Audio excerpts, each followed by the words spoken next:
Anak itu, anak balita itu bertumbuh tidak butuh gadget loh Bapak Ibu gitu. Anak saya kalau misalkan kita lagi pergi, kalau nggak dikasih nonton, anaknya rewel gitu, anaknya gini, anaknya gitu. Jadi kesannya adalah anak saya akan gini, akan gitu kalau tidak dikasih gadget. Padahal siapa sih yang memperkenalkan gadget ke anak kita? Orang tuanya sendiri. Orang tuanya sendiri. Nah itu dia masalahnya. Gadgetnya diambil, tapi diambil bukan tiba-tiba ya, bukan kayak lagi nonton terus direbut gitu. Itu mah siapapun juga marah gitu. Tapi sudah dibilang, adek nontonnya 10 hitungan lagi sudah selesai ya. Kadang kita ini berpikir sebagai orang tua bahwa anak kita tuh oke, nggak dikasih gadget terus jadinya butuh mainan, butuh beli ini beli itu sebenarnya, padahal enggak. Oh gitu? Enggak. Oh kita nih ya lagi di tempat umum, terus kita ketemu dengan ada anak kecil balita yang lagi tantrum. Terus orang tuanya lagi berusaha untuk mengelola situasi tersebut, kasih space, bisa gitu. Atau misalkan anaknya marah-marah, ya udah kita bukan dibiarkan terus ditinggal ya, karena anak tetap butuh secure, aman.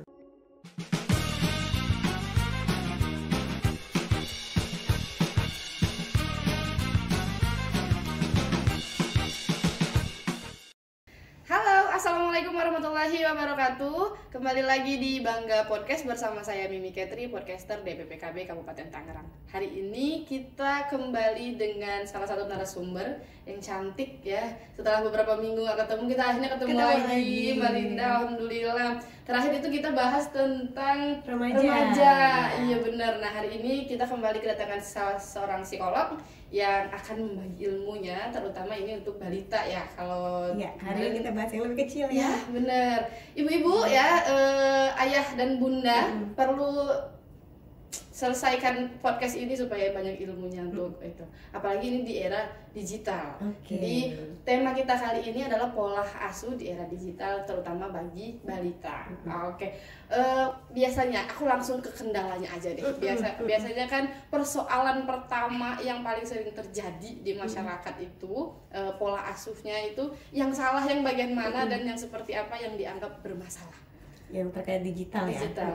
Iya, jadi salah satu dari beberapa hal ya yang sering saya temukan, orang tua dari anak-anak balita ini merasa tidak berdaya kalau tidak ada gadget. Betul sekali, termasuk saya. Gimana tuh? Teman-teman ada ya? Pasti ada kayaknya gitu juga. Iya, jadi padahal anak itu, anak balita itu bertumbuh tidak butuh gadget loh Bapak Ibu gitu. Jadi kalau misalkan anak kita sedang kita dampingi tumbuh kembangnya ini, tidak kita kasih gadget itu nggak apa-apa loh gitu. Jadi kita itu sebagai orang tua punya kemampuan yang sebetulnya memadai kalau saja kita mau belajar, kalau kita mau mencari tahu gimana caranya mendampingi anak-anak kita tanpa menggunakan gadget. Masalahnya nih ya, yang sering kan saya temui nih Bapak Ibu adalah anak saya kalau nggak dikasih YouTube di depannya nggak mau makan Bu, gitu. Atau misalnya anak saya kalau misalkan kita lagi pergi, kalau nggak dikasih nonton, anaknya rewel gitu, anaknya gini, anaknya gitu. Jadi kesannya adalah anak saya akan gini, akan gitu kalau tidak dikasih gadget. Padahal siapa sih yang memperkenalkan gadget ke anak kita? Orang tuanya sendiri. Orang tuanya sendiri. Nah itu dia masalahnya. Bener. Dan itu emang seharusnya tidak, ketergantungan itu dimulai dari ibu dan ayahnya ya. Nah kalau kita bicara dampak nih, oke lah, yang negatif ada, yang positif ada. Tapi biasanya yang paling sering terjadi dampak baik positif maupun negatif seperti apa?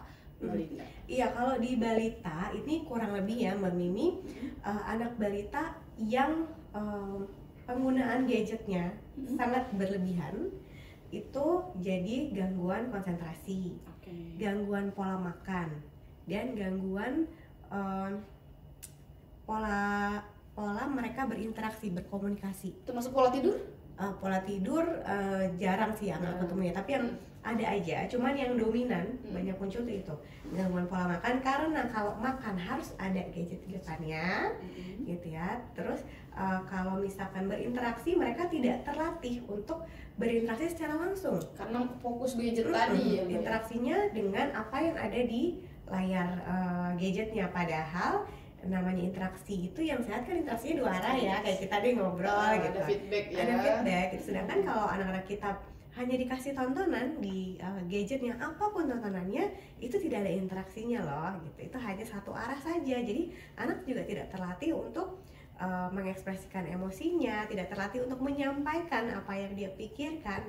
Jadi cuman apa yang ada di situ diserap mentah-mentah aja sama anak kita. Padahal itu yang efek pertama ya orang tua yang ngendaliin ya. Jadi kalau dibilang anak saya nih kayak gini nih, anak saya kecanduan gadget. Sebelum anaknya kecanduan gadget, orang tuanya dulu yang terlalu bergantung pada gadget sebenarnya. Oke. Nah untuk mengetahui lah ya seperti apa anak ini, oh dia nih ternyata ketergantungan gadget gitu. Itu biasanya timbulnya tuh seperti apa? Yang bisa dikategorikan ini sudah berlebihan main gadget, itu seperti apa? Ya, untuk anak balita itu kan sebenarnya memang mereka tidak butuh gadget ya. Tapi karena dengan era zaman sekarang yang di mana-mana ada gadget, gitu, tidak bisa dipungkiri bahwa kita juga ikut ya dalam pergerakan zaman tersebut. Anak kita juga hidup bersama dengan gadget-gadget itu. Nah, apa indikatornya bahwa anak kita ini sudah berlebihan atau terganggu dengan adanya si gadget ini, fasilitas tapi justru malah mengganggu gitu ya. Itu adalah ketika gadgetnya diambil. Tapi gak diambil bukan tiba-tiba ya, bukan kalian nonton terus direbut gitu. Gitu mah siapapun juga marah gitu. Tapi sudah dibilang, Ade nontonnya 10 hitungan lagi sudah selesai ya. Bunda hitung ya, 1, 2 sampai 10. Oke, waktunya sudah habis, kita matikan ya. Nah, kalau anaknya sudah diberikan aba-aba, terus gadgetnya kita hentikan, dan anak yang ngamuk, tantrum, tidak terkendali, nah itu berarti sudah ada kondisi yang perlu kita waspadai sebetulnya sebagai orang tua. Oke, berarti sobat bangga nih kalau anak-anak atau adik-adiknya lah ya, termasuk adik-adiknya yang punya adik, kalau handphonenya tiba-tiba diambil dan dia nangis mungkin begitu ya Mbak ya, itu berarti udah ketergantungannya luar biasa. Oke, kalau kita bicara batasan waktu, misal nih ya, sebaiknya tuh di umur berapa kita ngasih gadget? Karena kan nggak mungkin menghindari teknologi ya Mbak Linda ya. Nah itu di umur berapa Kak balita boleh main gadget itu? Sebetulnya gini, bukan di umur berapa mereka boleh main gadget, karena pada dasarnya mereka tidak butuh, gitu. Tapi kita sebagai orang tua, ketika kita mau memberikan fasilitas gadget buat anak kita, entah itu dikasih tablet, dikasih nonton di TV gitu ya, di video di TV, itu kan gadget juga ya, itu fasilitas. Nah itu sebetulnya kita sebagai orang tua harus tahu dulu tujuannya apa, kita ngasih itu karena kita tuh tujuannya apa. Gitu pertama, misalnya oh anak saya lagi latihan menghafal alfabet gitu ya, ABC gitu ya, terus di setelkan di YouTube tentang lagu yang ABC. Oh iya. Oke, berarti tujuan saya untuk mengasih anak saya nonton adalah supaya anak saya lebih mudah menghafal ABC. Terus dicek gitu, oh sudah tercapai belum? Oh sudah nih, sudah seperti yang saya harapkan. Selesai. Sampai di situ ya? Sampai di situ, oh sudah selesai. Nah terus juga ada batasannya gitu, maksimal 30 menit dalam satu hari, bukan dalam satu kali nonton. Oh dalam satu hari ya? Iya. Oh bener, kalau 3 kali nonton 30 menit jadi 90 menit ya? 30 menit dalam satu hari gitu, itu sesuai dengan tujuan, purpose-nya gitu, ada targetnya apa, tujuannya. Kalau memang belum ada tujuannya, ya nggak usah dikasih. Terus juga kita bisa loh menyiasati dengan memanfaatkan gadget itu. Misalnya nih buat para bunda nih di rumah yang tidak ada orang lain yang membantu untuk menjaga anak. Atau misalkan di rumah hanya sendirian orang dewasanya untuk jaga anak, terus kita butuh waktu sebentar buat makan. Gitu. Sedangkan anak kita sedang dalam kondisi yang tidak kondusif lah ya gitu. Pasti ibu-ibu di rumah sudah hafal banget dengan hal ini gitu. Itu boleh loh kita kasih gadget ke anak kita dengan tujuan untuk memberikan kita jeda waktu sebentar. Kalau misalnya anaknya belum bisa main sendiri misalnya, disetelin. Nah tapi balik lagi, disetelinnya apa? Itu juga harus ada tujuannya. Itu jangan asal setel, udah setel nonton apa aja deh, yang penting anaknya anteng. Nggak boleh gitu. Jadi tetap ada tujuannya. Jadi anak mendapatkan manfaat dari gadget, orang tuanya bisa juga melakukan sesuatu, punya spare waktu tadi ya, spare waktu sekedar untuk minum kopi pas masih panas gitu kan, atau bikin mie instan dimakannya sebelum mekar gitu ya, kayak gitu itu boleh sebenarnya gitu. Tapi ya itu balik lagi kita harus jelas tujuannya apa. Ya, konten yang ditonton juga apa gitu ya. Oke, kalau misalnya case-nya kita sebagai orang tua kemudian ngambil barang atau gadget tadi, kemudian dia tantrum, ngamuk misalnya, itu tips buat orang tuanya seperti apa? Karena kan kalau bicara ketergantungan kadang ada kalanya yang udah ketergantungan banget ya Mbak Linda ya. Nah, kalau itu tipsnya seperti apa yang harus dilakukan si orang tua ini? Iya, menarik nih ya, pada pas ini yang dihadapin. Yang pertama adalah jangan pernah ngambil tiba-tiba. Jangan asal comot gitu ya. Jangan asal comot ya gitu. Jadi kalau mau ngambil kayak tadi ada pendahuluannya, ada pengumumannya dulu gitu ya. Akan berakhir dalam 5 menit gitu. Itu. Dan di depan kita buat kesepakatan. Oke, Adek boleh tapi nontonnya cuman 1 kali ABC ya gitu misalnya. Ya sudah 1 kali, udah selesai 1 kali deh ya gitu. Jangan ngambilnya udah selesai, ayo udah gitu. Anak jadi mendapatkan pengalaman tidak menyenangkan. Gitu. Jadi 1 kali sudah ya, sudah selesai nih 1 kali, simpan dulu. Nah, misalkan gitu. Itu yang pertama, jangan pernah ngambil tiba-tiba. Harus ada pengumumannya dulu gitu. Terus yang kedua, perlu dipahami bahwa ketika anak menggunakan gadget, entah itu TV, tablet atau tontonan atau game apapun, itu otaknya dibanjiri oleh hormon kebahagiaan secara instan. Digerojokin lah gitu, kerannya dibuka puter ke segede-gedenya gitu kan. Yang happy aja gitu ya. Jadi kalau kita mau menggantikan itu nggak bisa dengan hanya oke, udah stop, terus apa? Apa gantinya ya? Apa gantinya? Bapak Ibu punya penawaran apa yang kesenangannya sama atau lebih daripada itu? Nah Pak, kadang kita ini berpikir sebagai orang tua bahwa anak kita tuh oke, nggak dikasih gadget terus jadinya butuh mainan, butuh beli ini beli itu sebenarnya, padahal enggak. Oh gitu? Enggak, anak itu butuh koneksi. Jadi anak bermain gadget, nonton segala macam itu dia mencari koneksi sebenarnya. Karena tumbuh kembangnya itu kan lagi belajar membangun relasi ya gitu, belajar mengenal dunia. Nah jadi kalau Bapak Ibu mau membatasi penggunaan gadget pada anak, kehadiran Bapak Ibunya juga harus diperbanyak. Bukan kehadiran mainan. Anak itu butuh koneksi dengan ayah ibunya, interaksi antara itu ya. Betul. Jadi kalau misalkan main gadgetnya di stop, ditawarkan, yuk main sama mama yuk, kita main semut-semut berjalan misalnya. Atau nggak bernyanyi, kita nyanyi gitu, walaupun mungkin mamanya suaranya nggak sebagus yang di YouTube, anak nggak peduli kok, tenang aja. Walaupun bapaknya suaranya tidak seperti yang di video gitu ya, nggak apa-apa, anaknya belum ngerti kok, tenang aja. Tapi yang anak butuhkan adalah momen kebersamaan, apalagi ada pelukan, ada ucapan kasih sayang. Itu lebih happy daripada main gadget. Dan lebih dari mainan ya. Iya betul sekali. Kalau misalnya kita bertemu dengan ibu yang egois, apa ya nyebutnya? Ibu dan bapak ya, sepakat ya. Ibu dan bapak yang egois, yang bisa katakanlah lebih mementingkan spare waktunya lebih lama, ya kan? Misalnya gitu ya, mau nyuci, udah selesai nyuci, handphonenya 2, pengen nge-scroll Instagram juga, jadi dibiarkan aja anaknya. Nah itu biasanya dampaknya kan seperti apa selain ketergantungan tadi? Ya itu tadi pertama, anaknya jadi, kan anak selalu mencari koneksi, mencari kasih sayang, itu kebutuhan dasarnya anak. Gitu. Ketika anak semakin sering berinteraksi dengan gadgetnya, apalagi tiap hari gitu ya, jadwalnya nggak jelas, yang ditonton dibebasin, nah koneksinya anak semakin lekat dengan handphone dibandingkan dengan orang tuanya.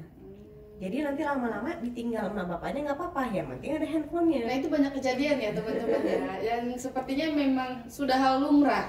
Bahkan di tempat umum takut tantrum ya kan, takut ngamuk-ngamuk, udah nih main handphone aja gitu. Nah itu sebenarnya bukan tidak baik, belum sempurna ya pola asuh seperti itu. Iya, itu berarti ada sesuatu yang perlu diperbaiki gitu. Jadi ingat pada dasarnya anak itu butuh koneksi, bukan gadget. Bukan gadget. Jadi kalau misalkan anak saya kalau di tempat umum, ini untuk kita bicara anak tipikal ya yang tidak punya gangguan atau perbedaan neurologis gitu. Kalau memang anak kita ini tidak ada masalah di neurologis, terus kita khawatir bahwa anak saya kalau di tempat umum nih, ada nggak nih, anak saya kalau di tempat umum kalau nggak dikasih gadget dia akan bosen terus ngamuk. Nah itu berarti anaknya perlu dilatih untuk kalau merasa bosan apa yang harus dilakukan. Itu sebenarnya melatih kreativitas loh. Oh, impactnya ke situ ya? Iya sebetulnya. Dengan kita kalau anaknya bosan kasih gadget aja, itu kita mematikan kesempatan dia untuk berlatih mengelola bosan nih. Iya, ngapain ya gitu ya. Ngapain ya? Pertama dia berlatih mengelola rasa bosan. Iya. Terus habis itu dia jadi ada berimajinasi. Ngapain ya, kan cari-cari nih gitu. Nah itulah kreativitas mereka akhirnya terasah di situ. Jadi kalau kita langsung hantam dengan gadget udah selesai. Yang terakhir nih, ini pertanyaanku sebagai pengguna sosial media ya. Biasanya lihat di TikTok, di Instagram yang biasa tulisannya kalau anak tantrum itu dibiarin aja gitu. Terus biasanya debat tuh di kolom komentar ya, antara ya tapi ganggu orang gitu atau enggak udah kasih handphone itu emang udah paling bener biar anteng gitu. Nah itu kalau case-nya tempat umum terus anaknya sengamuk itu Mbak Linda, secara psikologis harus seperti apa pola asuhnya di tempat umum dan kita sebagai orang luar menanggapi itu harusnya seperti apa? Iya, yang pertama ini aku ambil yang pertanyaan kedua dulu ya, sebagai orang luar harus seperti apa? Nah kalau kita nih ya lagi di tempat umum terus kita ketemu dengan ada anak kecil balita yang lagi tantrum, terus orang tuanya lagi berusaha untuk mengelola situasi tersebut, kasih space, jangan malah diliatin, pura-pura nggak lihat aja. Pura-pura nggak tahu aja. Anggapnya itu adalah hal yang normal gitu ya, namanya anak balita tantrum itu normal gitu. Jadi biarkan aja, kasih mereka space gitu, nggak perlu kayak aduh adik kenapa sini ya dibantu, nggak usah. Itu anak ada orang tuanya, biar orang tuanya yang ngurus, kecuali anaknya digebukin, nah itu baru gitu. Maka kasih space, biarkan orang tuanya yang mengelola gitu. Terus juga kalau misalkan kita nih sebagai orang tua, anak tantrum di tempat umum itu adalah bentuk akhir dari sebuah pola yang sudah berulang di rumah, di mana bentuk akhirnya salah satunya adalah ketika di tempat umum nggak dikasih gadget dia ngamuk, tantrum, terus guling-gulingan. Itu finalnya ya. Itu finalnya, kita nggak bisa berfokus pada finalnya aja. Yang diperbaiki itu ya dari depannya juga gitu, bahwa balik lagi ke koneksi sama orang tua, sehingga ketika anak di tempat umum merasa tidak nyaman, bosan, rewel, nggak nyaman apapun lah itu, mereka akan cari orang tuanya. Entah biasanya ngantuk sih ya, yang bikin anak ngamuk tuh ngantuk gitu. Atau lapar ngantuk. Nah itu dengan kalau misalkan koneksinya bagus, maka orang tua anaknya udah mulai rewel-rewel, udah mulai ngamuk-ngamuk gak jelas, bisa dipeluk, bisa gitu. Atau misalkan anaknya marah-marah, ya udah kita bukan dibiarkan terus ditinggal ya, karena anak tetap butuh secure, aman. Jadi oke, adik mau marah dulu, adik mau nangis dulu, belum mau dipeluk mama, belum mau digendong ayah, ya udah ayah temenin. Tapi kita minggir ya dek, jangan di tengah jalan, nanti ketabrak orang. Ya. Cari pojokan yang aman, yang jauh dari atensi orang gitu ya. Kasih space anaknya untuk belajar menenangkan dirinya sambil ditemenin, bukan terus ditinggal. Udah kamu ngamuk situ, udah mama pulangnya tinggal. Nah, biasanya gitu sih. Nah, itu tidak membantu apa-apa sebenarnya. Anak hanya akan merasa takut. Iya, karena takut ditinggal tadi itu ya. Tapi dia tidak belajar apapun. Oke, wah luar biasa nih teman-teman Bangga Podcast ya. Ini hal-hal yang memang sering banget terjadi di kehidupan nyata, terutama ibu-ibu yang baru punya anak satu, yang bahkan kita malah kadang tolak ukurnya video-video singkat. Jadi banyak terkontaminasi, bukan hanya anaknya yang kecanduan gadget, ibu dan ayahnya. Iya, sebelum anaknya pasti orang tuanya dulu. Oke. Terakhir, pertanyaan terakhir, supaya seimbang antara kegiatan gadget, main gadget dan tidak main gadget, utamanya kayak tadi kan interaksi ya seharusnya, biar dia seimbang dalam satu hari atau 24 jam itu, apa aja tipsnya Mbak Linda? Iya, yang pertama ayah sama bundanya ini harus paham dulu bahwa pada dasarnya anak tidak butuh gadget, itu dulu yang dipegang gitu. Nanti dari situ akan bertumbuhlah kreativitas dari orang tuanya untuk mencari aktivitas bersama anaknya. Dan supaya kita tahu kapan anak saya pengen A, anak saya lebih suka B atau C dan sebagainya, hanya bisa terwujud kalau kita punya koneksi kedekatan yang baik sama anak kita. Jadi dengan kita punya kedekatan yang baik sama anak kita, tanpa gadget pun kita akan punya kemampuan yang baik untuk bisa membersamai anak kita. Meskipun mereka lagi tantrum, yang mana tantrum itu adalah fase yang normal. Tapi ketika tantrumnya berlebihan, nah itu baru ya, itu perlu intervensi khusus. Tapi ketika anak kita ngamuk, rewel dan sebagainya, kita nih sebagai orang tua nih biasanya kadang nih contohnya bapaknya udah tahu nih dari suara nangisnya udah tahu, oh pengen digendong bapak ya. Oh gitu. iya. Sama kayak ibu-ibu dari suara itunya ibunya udah tahu kamu lapar ya, kamu ngantuk ya. Gitu. Itu hanya bisa terwujud kalau orang tuanya dekat sama anak. Ya benar, intinya banget orang tua harus paham kalau gadget tidak dibutuhkan di usia balita itu ya Mbak Linda ya. Oke, terakhir teman-teman sebelum episode kita kali ini kita tutup, boleh pesan, kesan atau apa yang ingin disampaikan kepada audiens dari Mbak Linda, boleh silakan. Iya, buat para bapak ibu, ayah bunda yang sekarang sedang memiliki balita, ingatlah bahwa anak-anak kita ini butuhnya kita, butuh orang tuanya. Jadi tidak perlu merasa insecure, tidak perlu merasa kurang percaya diri untuk mengasuh anak-anak kita tanpa gadget gitu, karena anak-anak kita butuhnya kita, bukan butuh gadgetnya. Jangan sampai kitanya yang nggak hadir, kemudian anak kita mencari gadget dan akhirnya ketergantungan. Iya. Ya, oke deh, luar biasa hari ini ilmunya Mbak Linda, karena kita selalu bahas case yang memang ringan tapi sering banget terjadi ya yang demikian.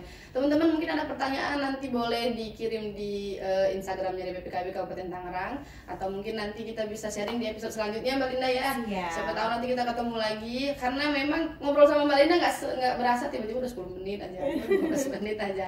Oke, baik, terima kasih teman-teman Bangga Podcast. Sampai ketemu lagi di episode selanjutnya, dan semoga episode ke depan kita juga bisa ketemu lagi ya Mbak Linda ya. Amin. Amin, karena masih banyak banget pembahasan di luar sana yang menarik untuk kita bahas di Bangga Podcast. Sampai ketemu lagi bersama saya Mimi Ketri dan saya Linda Maisha. Salam BKKBN, berencana itu keren.